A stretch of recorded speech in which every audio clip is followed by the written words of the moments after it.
Assalamualaikum warahmatullahi wabarakatuh.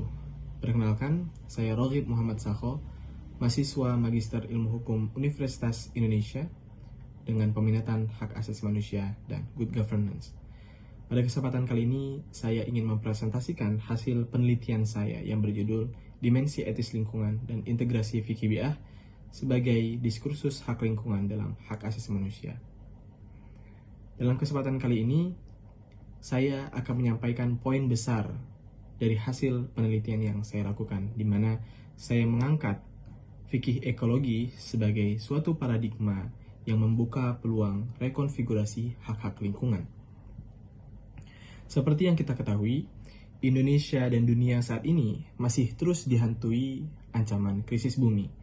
Bahkan belakangan, kita juga menyaksikan bagaimana fenomena alam semakin menelan banyak korban dan memberikan dampak fatal bagi kondisi ekologis kita. Untuk itu, hal ini adalah suatu momentum bagi kita untuk melakukan refleksi dalam mengambil tindakan sebelum krisis bumi menjadi semakin parah. Jauh sebelum manusia abad modern mengalami krisis ekologi yang luar biasa, Kitab Suci Al-Quran telah membicarakannya secara tegas sambil menjelaskan penyebab utama terjadinya krisis bumi. Al-Quran berdialog. Dalam Quran Surah Ar-Rum ayat 41, Dhaharal fasadu fil barri wal bahr bima kasabat aydin nas. Telah tampak kerusakan di darat dan di laut disebabkan karena perbuatan tangan manusia. Dalam membahas penafsiran tentang ayat ini, pakar tafsir kenamaan asal Indonesia, Muhammad Quraish Shihab, merujuk pada Muhammad Thahir Ibnu Ashur, yang mana makna dari ayat ini adalah bahwa alam semesta diciptakan oleh Allah dengan sistem yang sangat serasi dan selaras bagi kehidupan manusia. Namun, perbuatan buruk dan ulah manusia telah menimbulkan kepincangan dan ketidakseimbangan dalam sistem kerja alam. Kitab suci umat Islam ini lebih dari 14 abad yang lalu telah menyatakan bagaimana kerusakan yang ada di muka bumi ini bersifat antropogenik, yakni lahir dari ulah tangan manusia.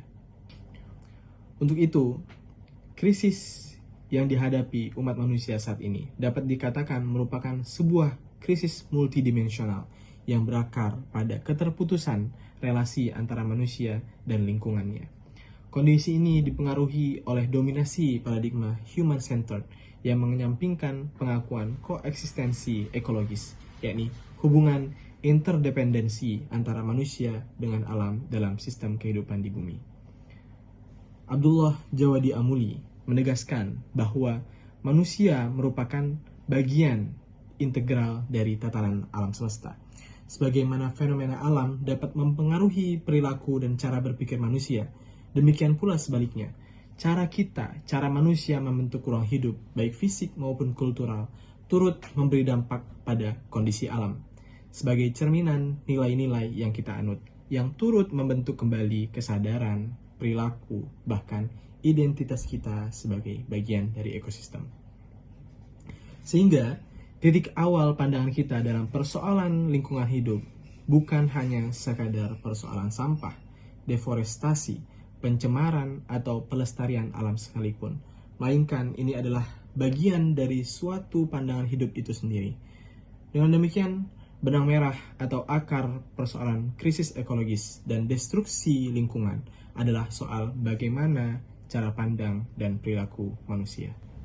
Oleh karena itu, setelah kita menyadari bahwa cara hidup kita sekarang mengancam kelangsungan hidup spesies kita, bagi Karen Armstrong, yang kita butuhkan saat ini bukan hanya harus mengubah gaya hidup kita, melainkan juga harus mengubah seluruh sistem kepercayaan kita. Karena selama lebih dari 500 tahun terakhir, kita telah mengembangkan pandangan dunia yang sangat berbeda, yang membuat kita melakukan perusakan alam dan memperlakukannya sebagai sumber daya semata. Sangat-sangat berbeda dari para leluhur pendahulu yang memandang alam sebagai sesuatu yang sakral dan ilahiyah. Dalam hal ini, saya sejalan dengan pandangan Syed Hossein Nasr bahwa pemahaman spiritual mengenai alam dapat mengoreksi sikap umum manusia modern yang menaklukkan dan memusuhi alam serta bahaya yang terkandung di dalamnya. Lebih dari itu, pendekatan spiritual sekaligus menawarkan jalan pemulihan atas krisis mendalam yang menyertai peradaban manusia modern. Ketika Al-Quran diwahyukan kepada Nabi Muhammad pada abad ke-7, menurut Karen Armstrong, dapat dikatakan salah satu tujuan utama Al-Quran adalah membangkitkan kesadaran manusia akan kehadiran ilahi dalam sebuah ciptaan. Islam sendiri memandang alam sebagai wahyu ilahi yang erat hubungannya dengan kitab suci Al-Quran. Banyak cendekiawan muslim menekankan kesejajaran antara wahyu teks tertulis dan wahyu-wahyu Tuhan di alam. Perhatikan bagaimana setiap kalimat dalam Al-Quran disebut sebagai ayat, sebagai sebuah tanda dari Tuhan. Tetapi begitu juga Al-Quran mengekspresikan setiap fenomena alam. Dalam studi Islam, ayat atau tanda kebesaran Allah dapat ditemukan melalui dua bentuk ekspresi. Yang pertama, yakni teks tertulis dalam Al-Quran, yakni Al-Quran At-Tadwin atau Alkitab Al-Mastur, atau yang biasa lebih dikenal sebagai ayat-ayat qauliyah. Sedangkan satu lagi ialah wahyu-wahyu Tuhan di alam yang berupa ciptaan Allah di alam semesta, yang menjadi objek perenungan dan penelitian, yakni Al-Quran At-Takwin, Alkitab Al-Mandur, atau juga lebih dikenal dengan sebutan ayat kauniyah. Apabila manusia memiliki pengetahuan dan pemahaman yang mendalam mengenai alam, serta mengaitkannya dengan pembacaan reflektif terhadap Al-Quran dan pengalaman langsung atas realitas alam, baik dalam dimensi fisik, sosial, maupun spiritual, proses tersebut akan membuka kesadaran bahwa setiap fenomena ciptaan ilahi memuat sebuah pesan, tanda atau ayat dan makna simbolis tertentu. Al-Quran menyeru pada umat Islam untuk mengamati daya kehidupan yang termanifestasi dalam keteraturan dan kesempurnaan pola-pola alam, sehingga hal itu membuat kita tersadar bahwa daya tersebut adalah Tuhan itu sendiri, sampai pada titik melahirkan kesakralan alam. Relasi triadik antara Tuhan, manusia, dan alam dalam Al-Quran demikian merupakan basis ontologis teologis rumusan fikih ekologi, yang menggambarkan manusia dan alam dalam posisi yang sejajar sebagai sebuah mukjizat penciptaan Tuhan, serta sebuah landasan bahwa seluruh eksistensi merupakan bagian dari satu kesatuan kosmis yang terhubung secara substansial. Dalam pandangan Islam, keberadaan segala sesuatu bukanlah entitas yang berdiri sendiri, melainkan bagian dari kesatuan keberadaan di bawah kekuasaan Tuhan yang Esa. Oleh karena itu, setiap makhluk memiliki martabat eksistensial yang mesti dihormati karena tidak ada peristiwa apapun yang terjadi di dunia ini kecuali sebuah manifestasi diri dari Sang Ilahi. Dengan demikian, martabat kehidupan tidak eksklusif dimiliki oleh manusia semata sebagaimana dipahami dalam paradigma manusia modern, melainkan bersifat universal. Memahami alam semesta dengan bentuk demikian dapat mengarahkan kita pada perspektif keadilan yang lebih inklusif terhadap kebutuhan semua makhluk hidup.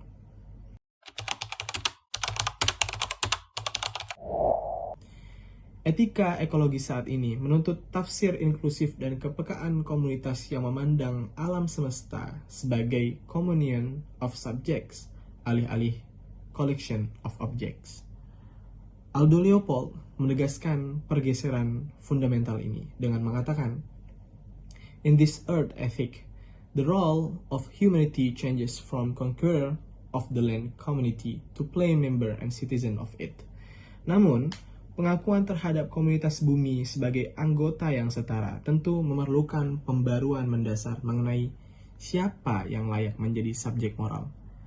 Perluasan subjek moral ini harus dilakukan dengan melunturkan perasaan kepemilikan manusia atas alam menuju pengakuan nilai intrinsik alam atau intrinsic value of nature. Sains modern dewasa ini telah menyediakan dasar baru bahwa entitas non-manusia memiliki kesadaran, sensasi, bahkan kapasitas berpikir yang dapat dipergunakan untuk memberikan status moral pada komunitas ekologis lainnya. Hal demikian juga menunjukkan bahwa setiap spesies memiliki pengetahuan atau kesadaran yang melekat tentang peran dan fungsinya. Sesuatu yang dalam istilah modern disebut species consciousness. Hal ini mengingatkan penulis pada ayat Al-Quran yang juga menyinggung adanya kesadaran atau integritas ekologis di mana para makhluk ikut bertasbih. Hanya saja manusia tidak dapat memahaminya, yang mana hal ini tertera dalam surah Al-Isra ayat 44. Ayat ini memiliki resonansi yang mendalam dalam diskursus ontologi dan subjek moral. Secara ontologis, terkandung di dalamnya penegasan bahwa semua entitas yang dalam ayat tersebut disebutkan wa min syai'in memiliki martabat eksistensial karena terlibat secara aktif dalam tasbih atau ibadah atau pujian kepada Tuhan. Realitas teologis ini secara fundamental membatalkan justifikasi bagi spesiesisme dan menuntut perluasan status moral yang melampaui batas spesies manusia. Dalam kerangka hukum Islam tradisional, terdapat doktrin mendasar bahwa subjek hukum atau al-mahkum alaih adalah seorang mukallaf yang memiliki tanggung jawab individu atau taklif di hadapan Tuhan. Namun, meski begitu, tradisi usul fikih juga membagi kecakapan hukum atau yang disebut dengan ahliyat atau dalam bahasa modern disebut legal capacity dalam dua jenis, yakni kapasitas menerima hak dan kewajiban, ahliyatul wujub, dan kapasitas bertindak, yakni ahliyatul ada. Usul fikih sendiri mengakui bahwa dalam salah satu cabang ahliyatul wujub, kapasitas menerima hak tidak mensyaratkan adanya akal atau kedewasaan baligh yang disebut ahliyatul wujub naqisah, yakni sebuah kecakapan seseorang untuk menerima hak meski tidak menerima kewajiban. Status hukum ini sudah diberikan kepada entitas yang dianggap belum sempurna sekalipun, seperti janin yang berada dalam kandungan, yang memiliki hak atas warisan atau wasiat. Bahkan orang-orang yang dianggap memiliki gangguan kejiwaan tetap dianggap memiliki hak sebab ia memiliki eksistensi.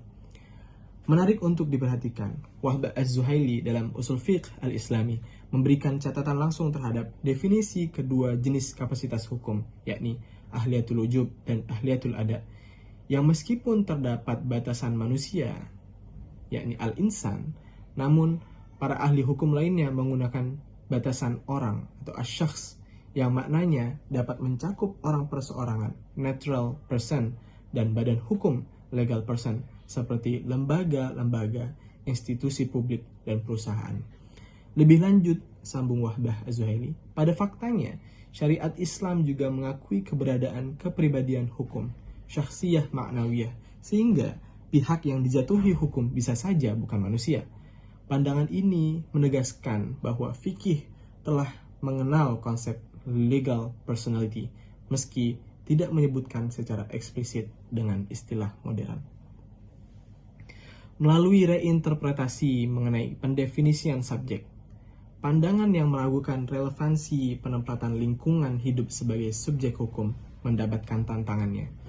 Sejarah perkembangan hukum menunjukkan bahwa banyak konsep yang pada awalnya dianggap mustahil atau bahkan unthinkable kemudian diterima sebagai bagian dari tatanan hukum yang mapan.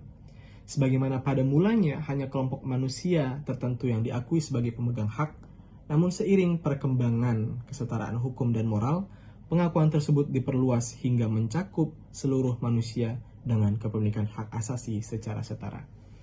Menurut Al-Yafi, dalam ilmu fikih sendiri terdapat ketentuan dasar bahwa semua makhluk mempunyai status hukum, yakni muhtaram, yang bukan dalam arti terhormat, melainkan harus dilindungi eksistensinya. Apabila makhluk itu bernyawa atau biotis, maka dilarang untuk membunuhnya. Dan apabila tidak bernyawa atau abiotis, maka dilarang untuk merusak atau memusnahkannya. Dengan kata lain, semua makhluk harus dilindungi hak hidupnya. Mutiara fikih terhadap status muhtaram di atas yang melekat pada setiap jenis makhluk didasarkan pada banyak laporan anekdotal Nabi Muhammad SAW atau keterangan sunnah yang menggambarkan Nabi sebagai rahmat bagi semesta alam yang melampaui generasi dan spesies. Dalam perilaku dan ajarannya, Nabi menunjukkan bentuk konkret ketakwaan atau referential care yakni kepedulian penuh hormat terhadap ciptaan, disertai kebaikan tanpa batas dan kasih sayang universal kepada seluruh makhluk. Ia menggugah kesadaran kemanusiaan dalam teologi alam yang merayakan tanda-tanda kebesaran ilahi di setiap wujud ciptaan, sekaligus menyerukan perlindungan dan pembelaan terhadapnya. Melalui perjuangannya, beliau membangun sebuah tatanan kehidupan yang berlandasan ketuhanan, di mana hak-hak seluruh makhluk dijamin dan dihormati. Pada akhirnya, jika kita bersepakat bahwa melindungi peradaban manusia meniscayakan komitmen penegakan nilai-nilai kemanusiaan dan pelindungan hak-hak asasi manusia secara utuh, maka logika yang sama semestinya berlaku bagi lingkungan. Upaya menjaga kelestarian ekologi tidak dapat dipisahkan dari pengakuan terhadap hak-hak lingkungan itu sendiri. Terima kasih. Wassalamualaikum warahmatullahi wabarakatuh.